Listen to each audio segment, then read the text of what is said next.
حدیث شریف سنیں، میرے آقا کریم صلی اللہ علیہ وآلہ وسلم فرماتے ہیں ہمارا رب دو بندوں سے بہت خوش ہوتا ہے. ہمارا رب دو بندوں سے اونچی گئی ہے بہت خوش ہوتا ہے. ایک وہ جو اپنی پیاری بیوی کے ساتھ آرام کر رہا ہو، سردی کا موسم ہو، بستر گرم ہو، اور وہ ان سب کو چھوڑ کر اللہ کے لیے اٹھ جاتا ہے. آدھی رات اس نے نیند کی، آدھی رات اس نے جاگ کر اللہ کے لیے عبادت کی. اللہ تعالی فرشتوں سے فرماتا دیکھو یہ اپنی بیوی کے ساتھ آرام کر رہا تھا، اس کا بستر نرم بھی تھا گرم بھی تھا، مگر میری محبت میں، میرے شوق میں، میرے خوف سے یہ اٹھا ہے، اس نے نیند کو قربان کیا ہے، تو یہ میری بارگاہ میں زیادہ پیارا ہے، مجھے اس پر خوشی ہو رہی ہے.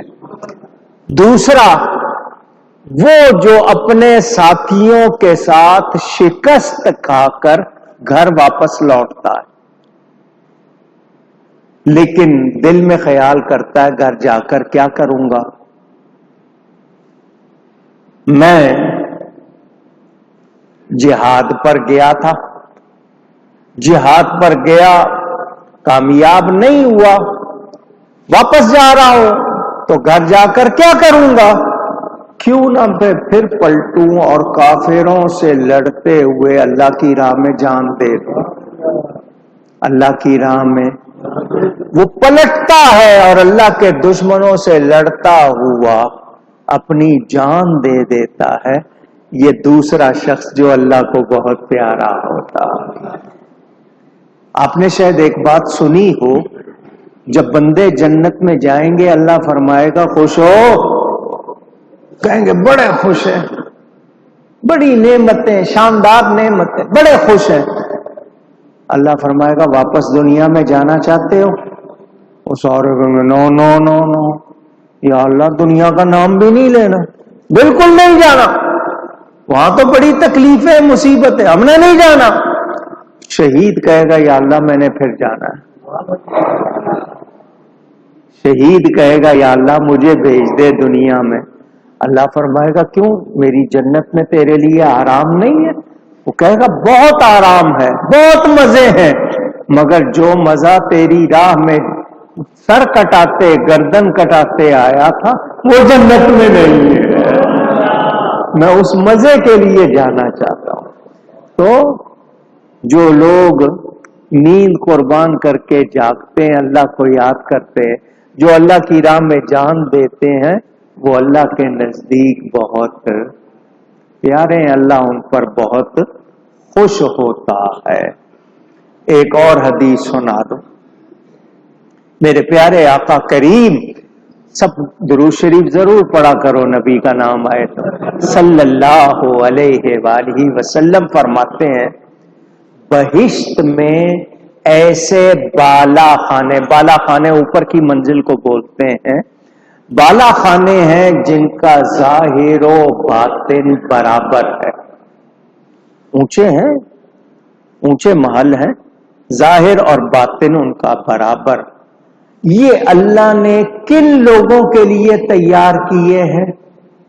جو بات میں نرمی کرتے ہیں، مسکینوں کو، ناداروں کو کھانا کھلاتے ہیں، مسلسل روزے رکھتے ہیں، اور آخری بات یہ کہ جب دنیا میٹھی نیند سو رہی ہے یہ جاگ کر عبادت کرتے ہیں. تو نیند سے جاگ کر عبادت کرنا آپ نے سنا کتنا ثواب ہے. اگر آپ کے گھر میں کوئی ایسا ہے، وہ دادی ہو، نانی ہو، ماں ہو، باپ ہو، بھائی ہو، بہن ہو، بیٹی ہو، جو رات کو عبادت کے لیے، دنیا کے لیے نہیں، جس طرح کچھ بچے رات کو جاگ جاتے ہیں، صبح امتحان ہے، پڑھائی کرنی ہے، وہ امتحان کے دنوں میں جاگ لیتے ہیں، وہ نہیں. یا کچھ لوگ جناب فوراً انہوں نے کوئی میسج کرنے ہیں، کچھ کرنے ہیں، لگے ہوئے ہیں ٹیلی فون پہ. نہیں، اللہ کے لیے جاگنا، اللہ کے لیے جاگنا. اب یہاں میں ایک بات کر رہا ہوں، اگر کوئی شخص پابند ہے نماز روزے کا مگر اس کی نائٹ شفٹ ہے، ڈیوٹی ہے رات کی، کچھ ہوتی ہے نا 24 گھنٹے راؤنڈ دا کلاک ڈیوٹی، 24 گھنٹے اس میں شفٹیں ہوتی ہیں 8-8 گھنٹے کی، اس کی شفٹ نائٹ کی ہے، رات کی ڈیوٹی ہے اور کام جائز ہے، نیک ہے، اور وہ جاگ رہا ہے اس کے لیے، اور اس میں ہاتھ کام میں لگا ہو، دل اللہ کی یاد میں لگا ہو، وہ بھی ثواب پاتا ہے، وہ بھی ثواب پاتا ہے. رزق حلال کمانا بھی تو عبادت ہے نا، تو وہ رزق حلال کمانے میں اگر نائٹ شفٹ میں کام کر رہا ہے لیکن نماز روزے کا پابند، تو اس کو بھی وہ ثواب ملتا ہے. تو پتہ چلا جو لوگ رات کو جاگتے ہیں، نیند قربان کرتے ہیں، ان سے اللہ خوش ہوتا ہے، ان سے اللہ. اور وہ لوگ جو رات کو بستر سے کروٹ دور رکھتے ہیں وہ اللہ کی بارگاہ میں قریب ہو جاتے ہیں، اللہ کے قریب ہو جاتے ہیں. ایک اور حدیث شریف سنا رہا ہوں، میرے پیارے آقا کریم صلی اللہ علیہ وآلہ وسلم جب وہ فرماتے ہیں جب اللہ تعالی اولین و آخرین کو جمع کرے گا، سارے جمع ہوں گے، تو اللہ تعالی ان کو قیامت کے دن محشر میں، مہربان، محشر کے دن جب اللہ جمع کرے گا تو ایک آواز لگانے والا، منادی، منادا، ندا کرنے والا، جس کی آواز ساری مخلوق سنے گی، جس کی آواز، پھر کہیے، یہ مائک نہ ہو اور آپ کی طرف اسپیکر نہ ہو، آپ سب کو میری آواز آئے گی؟ نہیں. میں اگر چلا کے بولوں گا تو شاید تھوڑی سی آ جائے، اس کے بعد میری اپنی آواز نہیں رہے گی. ایسا ہی ہے نا، گلا خشک ہو جائے گا. ہم لوگ ایک حد تک لیکن اللہ جس کو طاقت دے اس کی آواز سب سن سکتے ہیں یا نہیں؟ اونچی. تو وہ لوگ جو نہیں مانتے ذرا سنیں، حدیث شریف میں ہے کہ وہ آواز لگائے گا اور اللہ تعالی اس کو یہ طاقت دے گا کہ اس کی آواز ساری مخلوق، ساری مخلوق. تو جب فرشتوں اور نبی کے غلاموں کی یہ شان ہے، نبی کی کتنی شان ہے، ہم جہاں بھی پکاریں، دل میں بھی پکاریں، اللہ کی عطا سے نبی سنتے سنتے، دور و نزدیک کے سننے والے وہ کان، دور و نزدیک کے سننے والے وہ کان، کان لالے کرامت پہ لاکھوں سلام. اللہ یا شعر آپ کو سمجھایا ہوا، پھر سمجھا دیتا ہوں. ایک تو کان یہ ہے نا جن سے آپ سنتے ہیں، ایک کان مائن کو کہتے ہیں جس میں سے ہیرے نکلتے ہیں، اس کو بھی کان کہتے ہیں، سونے کی کان، ہیرے کی کان. تو اعلی حضرت نے یہ کان کا لفظ 2 مرتبہ استعمال کیا ہے نا اس شعر میں، دور و نزدیک کے سننے والے وہ کان. تو یہ کان مراد ہے. اور اگلے مصرے میں کان لالے کرامت پہ لاکھوں سلام. حضور کے کان کون سے ہیں؟ لال موتی کو کہتے ہیں. نبی پاک کے کان محض یہ نہ سمجھ لینا جس طرح اپنے کان ہیں وہ موتیوں کرامت بزرگیوں کے موتیوں والی کان ہے. وہاں وہ کان مراد ہے جس سے سونا ہیرے نکلتے ہیں. تو یہ بات اس لحاظ سے ہمیں معلوم ہو گئی. تو حضور صلی اللہ علیہ وسلم کو اللہ نے کتنی شان دی ہوگی. حضور نے فرمایا اس آواز دینے والے کی آواز ساری مخلوق سنے گی اور وہ آواز کرے گا آج اہل کرم اس مجمع میدان حشر میں اپنا حق حاصل کرے. وہ لوگ جو یہاں جمع ہیں ان میں وہ لوگ جو عزت والے نیک ہیں وہ اپنا حق حاصل کرے. اس کے بعد واپس آئے گا اور اعلان کرے گا کہ اٹھ کھڑے ہوں، یعنی وہ سارے کھڑے ہو جائیں. اس کے بعد لوٹ کر تیسرا اعلان کرے گا جو لوگ پوشیدہ اور ظاہر حال میں اللہ کی حمد تعریف کرتے ہیں وہ اٹھ کھڑے ہوں. وہ اٹھ کھڑے ہوں گے. چنانچہ اس اعلان پر بہت تھوڑے لوگ اٹھیں گے جو اللہ کی حمد کرتے ہیں راتوں کو جاگ کر. وہ لوگ زیادہ نہیں ہوں گے. جو اعلان ہوگا نا کہ جن کی کروٹیں خشک رہتی تھیں اس اعلان پر تھوڑے لوگ اٹھیں گے. پھر اعلان کرے گا کہ وہ جی جو اہل کرم لوگوں پہ مہربانی کرتے تھے. تو جو لوگ پوشیدہ اور ظاہر حال میں اللہ کی حمد کرتے وہ کھڑے ہو جائیں. تو پھر ان سب کو اللہ حکم دے گا جاؤ جنت میں چلے جاؤ. تین طرح کے لوگ اگر سمجھ آئی ہے. پہلے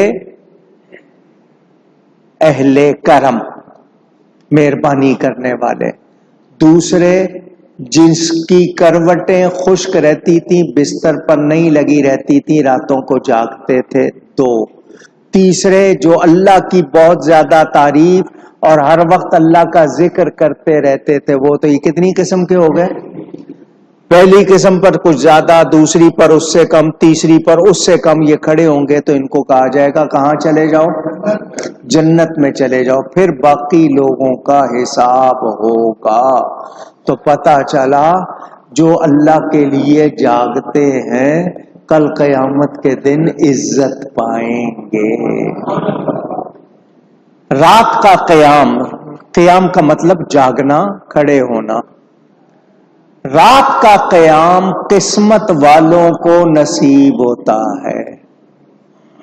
یہ اللہ کا انعام ہے، جسے چاہتا ہے عطا کرتا ہے. یہ ہر ایک کا حصہ، ہر ایک کا حصہ. جسے یہ دولت نصیب ہے اسے چاہیے کہ وہ کسی وقت بھی اسے نہ چھوڑے. اور جو اوراد و وظائف وظیفے پڑھنے کا وقت اس میں کوتاہی. یہ جو رات کو جاگ کے وظیفے پڑھتے ہو خالی رہتے خالی رہتے. حضرت ابو سلیمان دارانی، سلیمان یہ لفظ کہیں گے آپ؟ سلیمان. آپ کو سلیمان کہنے کی عادت ہے. سلیمان سلیمان کہتے ہیں. سلیمان علیہ السلام. یہ حضرت سلیمان دارانی ایک بزرگ تھے. وہ کہتے ہیں ایک رات میں اپنے روزانہ کا جو وظیفہ ورد کرتا تھا اس سے فارغ ہو کر سو گیا. پھر خواب دیکھا کہ میں ایک حور کے پاس، جنت کی حور کے پاس کھڑا ہوں. وہ مجھے کہہ رہی ہے کہ اے ابو سلیمان آپ سو جاتے ہیں، حالانکہ میں بہشت میں ایک خیمے میں 500 سال سے آپ کا انتظار کر رہی ہوں. کیوں؟ آپ جاگتے ہیں نا تو آپ کو جاگنے کی وجہ سے یہ انعام ملا. ایک اور حکایت تفسیر روح البیان میں علامہ حقی نے لکھی ہے، وہ بھی سناتا ہوں. حضرت شیخ ابو بکر دریر رضی اللہ تعالی عنہ وہ فرماتے ہیں میرے پڑوس میں، ہمسایوں میں، نیبرز میں ایک بہت حسین و جمیل نوجوان رہتا تھا۔ وہ دن کو روزے رکھتے اور رات کو نوافل پڑھتے گزارتا۔ وہ نوجوان بہت خوبصورت تھا، مگر دن کو روزہ رکھتا تھا اور رات کو نفل پڑھتا رہتا تھا۔ اسے نیند کرتے کسی نے رات کو دیکھا نہیں، کہ رات کو وہ سوئے ایسا کسی نے دیکھا نہیں۔ ایک دن وہ میرے پاس آیا اور کہنے لگا، استاد جی، ایک رات میں ایک ورد معلوم سے، جو وظیفہ مجھے معلوم ہے پڑھنا ہے، اس سے سو گیا تو میں دیکھتا ہوں کہ میری عبادت گاہ سے چند حوریں، جنت کی حوریں ظاہر ہوئیں، جن کا حسن و جمال ایسا تھا کہ میں نے دنیا میں ایسا حسن دیکھا نہیں، لیکن ان میں ایک حور تھی جو بد شکل تھی، اگلی فیس، اس کا چہرہ صحیح نہیں تھا، اس کی بھی اتنا برا چہرہ بھی میں نے دنیا میں کبھی نہیں دیکھا۔ میں نے اس سے پوچھا تم کون ہو اور کس کے لیے ہو؟ ان تمام حوروں سے پوچھا تو انہوں نے کہا کہ ہم تیری راتوں کی عبادت کا صلہ ہیں، تو جو رات کو جاگ کے عبادت کرتا ہے نا اس کا انعام ہے، اور یہ جو بد شکل ہے یہ بھی تیرے لیے ہے، ہم اچھی شکل والی بھی تیرے لیے ہیں اور یہ بری شکل والی بھی تیرے لیے۔ اس کی شکل بری کیوں ہو گئی تجھے پتا ہے؟ تو نے جو رات گزری ہے اس رات میں اپنا وظیفہ نہیں پڑھا، جو تجھے معلوم تھا، تیرا عادت تھی، تو نے وہ نہیں پڑھا، تو اگر تو مرنے سے پہلے، یعنی تیری اسی رات وفات ہو جاتی جس رات تو نے وظیفہ چھوڑا، تو مرنے کے بعد تجھے یہی بری شکل والی ملتی، تو اے غافل، اللہ کی یاد سے غفلت نہیں کرنی چاہیے۔ یہاں آپ کو بتا دوں، کسی کی مجبوری میں کوئی وظیفہ چھوٹ گیا ہو، رات کا وظیفہ، تو اگلے دن زور سے پہلے پہلے اس کو پڑھ لیا کرے، تو اس کا نقصان نہیں ہوگا۔ اور قرآن کی 2 آیتیں وہ میں نے جب تفسیر آئی تھی آپ کو بتائی تھی کہ وہ آیتیں پڑھ لیا کریں، فسبحان اللہ حین تمسون وحین تصبحون، یہ آیتیں پڑھ لیں تو وظیفہ نہ پڑھنے کا نقصان نہیں ہوتا۔ لیکن غافل کے لیے، وہ اللہ والے ہیں، ان کے لیے اور نازک معاملہ ہے کہ ان کی ذرا سی بھی کمزوری جو ہوتی ہے اس پہ پکڑ زیادہ ہوتی ہے۔ میرے دوستوں اور بزرگوں، ہم یاد رکھیں کہ جو لوگ جاگتے ہیں انہی کی برکت سے ہم لوگ بچے ہوئے ہیں، جو اللہ اللہ کرنے والے ہیں انہی کی برکت سے ہمارا کام چل رہا ہے۔ تو اگر اللہ توفیق دے تو رات کو عبادت کے لیے جاگا کرو۔ چلو، آپ سے روز نہیں جاگا جاتا، تو یہ جو رات گزری ہے جس کی صبح جمعہ ہوتا ہے، یہ رات جاگ لیا کرو۔